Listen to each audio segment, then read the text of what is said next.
Good morning student, welcome again. बच्चों, आज हम कक्षा 4 की हिंदी व्याकरण पुस्तक वनिशा का पाठ 8 विशेषण का अध्ययन करेंगे। बच्चों, सबसे पहले मैं आपको विशेषण का साधारण शब्दों में अर्थ बताने का प्रयास करूंगी कि विशेषण क्या होता है। विशेषण वो शब्द होते हैं जो संज्ञा या जो सर्वनाम शब्द होते हैं उनकी विशेषता बताते हैं। ठीक है, विशेषता जैसे कि उनका रंग, आकार, रूप, स्वभाव, गुण, दोष आदि के बारे में बताते हैं, वह विशेषण कहलाता है। तो बच्चों, इस पाठ को शुरू करते हैं। राहुल आम खाना चाहता है। नीचे की ओर एक आम लटका है, लेकिन वह हरा और कच्चा है। ठीक है, आम कैसा है?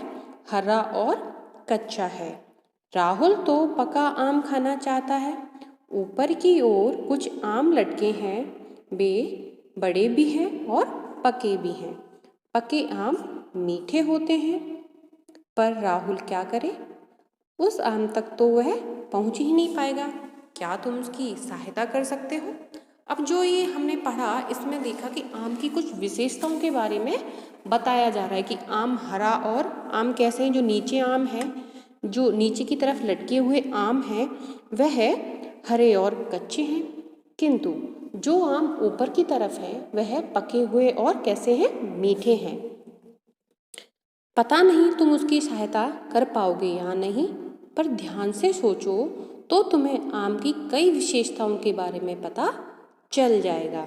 जैसे अब देखते हैं हम आम की कौन कौन सी विशेषताओं के बारे में बताया जा रहा है। बड़े आम, तो ये आकार है उसका, ठीक है, साइज है उसका। ठीक है, हरा आम उसका रंग हो गया, मीठा आम उसका स्वाद हो गया, कच्चा आम उसकी एक दशा हो गई, और पका आम ये भी एक दशा है। कुछ आम, तो यहाँ पे संख्या के बारे में बताया जा रहा है कि कुछ हैं वो। ठीक है, एक आम ये भी एक संख्या है। उस आम, एक विशेष प्रकार का एक आम के बारे में बताया जा रहा है।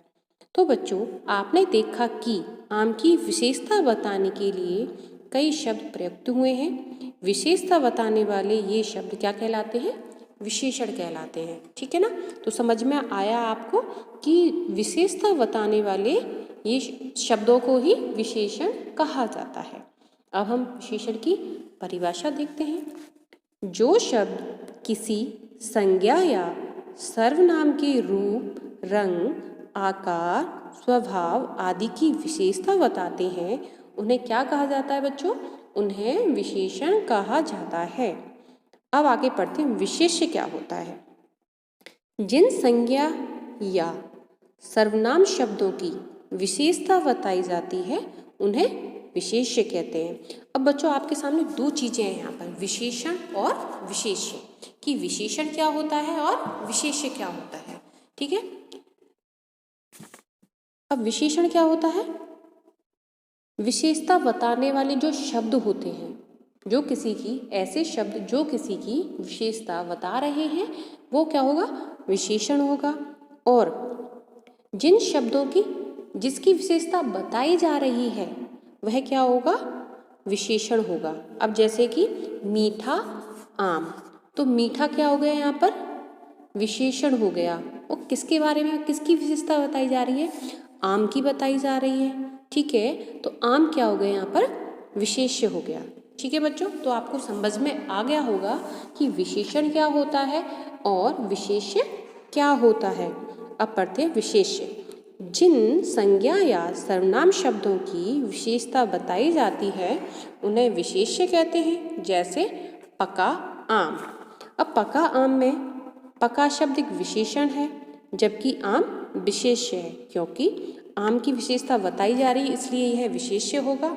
और ये विशेषता क्या है यहाँ पे? पका हुआ है वो, तो ये उसकी विशेषता हो गई। तो इसको क्या कहेंगे हम? विशेषण कहेंगे। अब हम आगे चलते हैं। विशेषण के भेद, कि विशेषण को कितने भागों में बांटा गया है। विशेषण को 4 भागों में बांटा गया है, अर्थात विशेषण के 4 भेद होते हैं। पहला है गुणवाचक विशेषण, दूसरा है संख्यावाचक विशेषण, तीसरा है परिमाणवाचक विशेषण और चौथा है सार्वनामिक विशेषण। तो सबसे पहले हम गुणवाचक विशेषण को विस्तृत रूप से पढ़ेंगे। गुणवाचक विशेषण, जो शब्द संज्ञा या सर्वनाम शब्द के गुण, दोष, आकार, गंध, रंग, रूप आदि बताते हैं उन्हें गुणवाचक विशेषण कहते हैं। अर्थात कौन कौन सी विशेषताएं बताई जा रही हैं यहाँ पे, जैसे उसके गुण और दोषों के बारे में बताया जाए, आकार के बारे में बताया जाए, गंध के बारे में बताया जाए, उसके रूप रंग के बारे में बताया जाएगा, वहाँ पर क्या होगा, गुणवाचक विशेषण होगा। जैसे आपकी पुस्तक में आप देखोगे बच्चों, तो दो चित्र दिए गए हैं, एक बच्चे का है जो कि किताब पढ़ रहा है और एक फूल दिया गया है। तो पहला है मेधावी छात्र। अब ये छात्रा है, ये कैसी है, मेधावी है, तो उसका एक गुण हो गया ये। तो यहाँ पे गुण कौन सा वाचक, यहाँ पर कौन सा विशेषण होगा, तो यहाँ पर होगा गुणवाचक विशेषण। अब है सुंदर फूल। अब उसका फूल की यहाँ विशेषता बताई जा रही है, उसके रंग रूप के बारे में बताया जा रहा है कि फूल कैसा है, फूल कैसा है, फूल सुंदर है। तो यहाँ पर कौन सा विशेषण होगा, तो यहाँ पर गुणवाचक विशेषण होगा। दूसरा है संख्यावाचक विशेषण, जो जैसा कि नाम है इसका संख्यावाचक, जहाँ पे संख्या होती है, गिनती होती है, जिनको हम गिन सकते हैं, वहाँ पर संख्यावाचक विशेषण होता है। जो शब्द संज्ञा या सर्वनाम शब्द की गिनती बताते हैं, अर्थात जिनको हम गिन सकें, वहाँ पर संख्यावाचक विशेषण होगा। ठीक है, जैसे आप अपनी पुस्तक में देखोगे तो आपको दिखेगा कि एक तरफ कुछ किताबें हैं और एक तरफ मोर के चित्र बने हुए हैं। तो वहाँ जहाँ किताबों वाला चित्र है वहाँ लिखा हुआ है 6 किताबें, अर्थात हम इनको गिन सकते हैं। ये कितनी है, 6 है, तो 6 उसकी एक विशेषता हो गई। तो यहाँ पर क्या होगा, संख्यावाचक विशेषण होगा।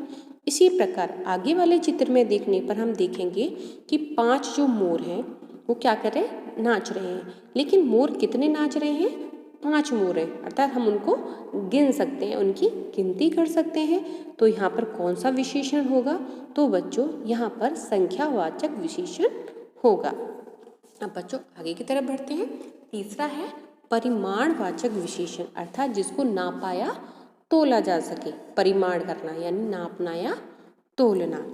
जो शब्द संज्ञा या सर्वनाम की जो शब्द संज्ञा या सर्वनाम की माप तोल बताते हैं उन्हें परिमाणवाचक विशेषण कहते हैं। मैंने अभी बताया था, जिनको नापा या तोला जा सके उनको हम परिमाणवाचक विशेषण कहते हैं।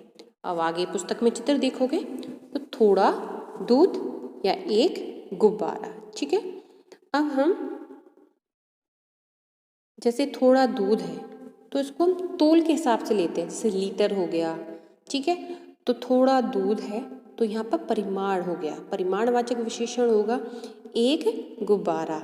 ठीक है, जैसे 1 मीटर कपड़ा आदि, ये कैसे किसके उदाहरण है, परिमाणवाचक है, जिनको हम मापें या तोल सकें। आगे की तरफ बढ़ते हैं।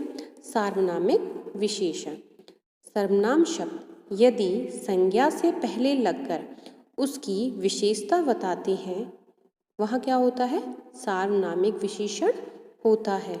जैसे वह तोता, तो वह जो है वह क्या है, यहाँ पे सार्वनामिक विशेषण है।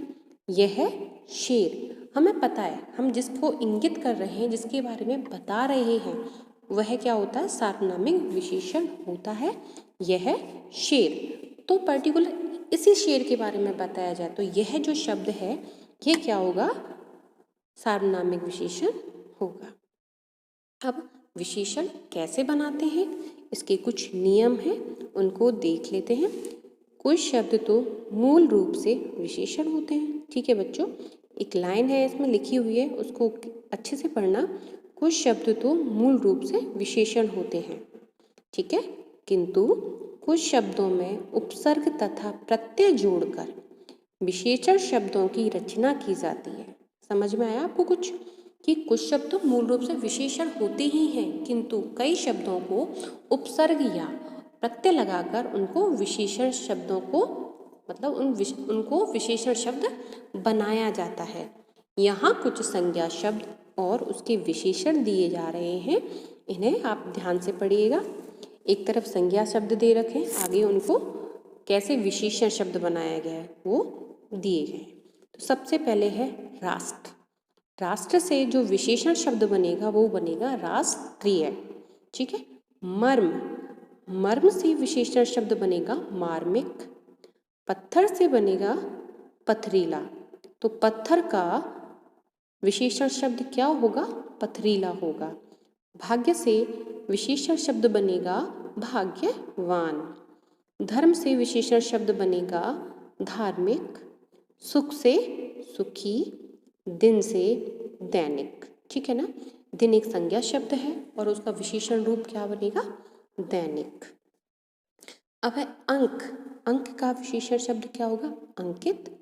तरंग से बनेगा तरंगित। घर से बनेगा विशेषण शब्द घरेलू।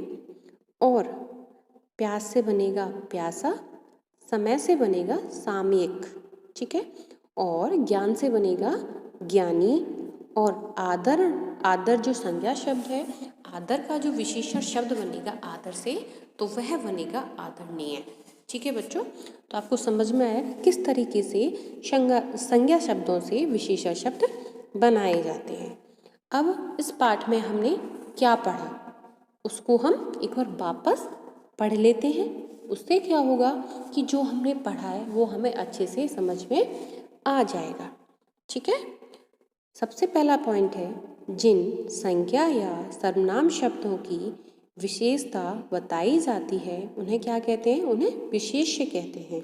दो चीज़ें आई थी, विशेषण और विशेष्य। जिन जो संज्ञा या सर्वनाम शब्द हैं जिनकी विशेषता बताई जा रही है, ठीक है, उनको क्या कहेंगे? विशेष्य कहेंगे। और जो शब्द किसी संज्ञा या सर्वनाम के रूप, रंग, आकार, स्वभाव आदि की विशेषता बताते हैं उन्हें विशेषण कहते हैं। तो विशेषण और विशेष्य में जो अंतर है उसको अच्छे से समझने का प्रयास करिएगा। ठीक है, कि जिन जिन शब्दों की विशेषता बताई जाती है उन्हें विशेष्य कहते हैं, और जिसकी विशेषता बताई जा रही है, ठीक है, जिस शब्द की विशेषता बताई जा रही है कैसी, कि वो क्या है, उसका रूप कैसा है, रंग कैसा है, उसका गुण कौन सा है, तो उनको क्या कहेंगे? विशेषण कहेंगे। विशेषण के 4 भेद होते हैं, गुणवाचक विशेषण, संख्यावाचक विशेषण, परिमाणवाचक विशेषण तथा सार्वनामिक विशेषण। तो बच्चों, आपका यह पाठ समाप्त होता है और मैं आपसे आशा करती हूँ कि आप घर पर रहकर अच्छे से पढ़ाई कर रहे होंगे और आपको जो होमवर्क दिया जाता है उसको कर भी रहे होंगे। तो बच्चों, होमवर्क करने के साथ साथ आपको ये सारी चीज़ें याद भी करनी है। तो बच्चों, घर पर रहिए, सुरक्षित रहिए। धन्यवाद।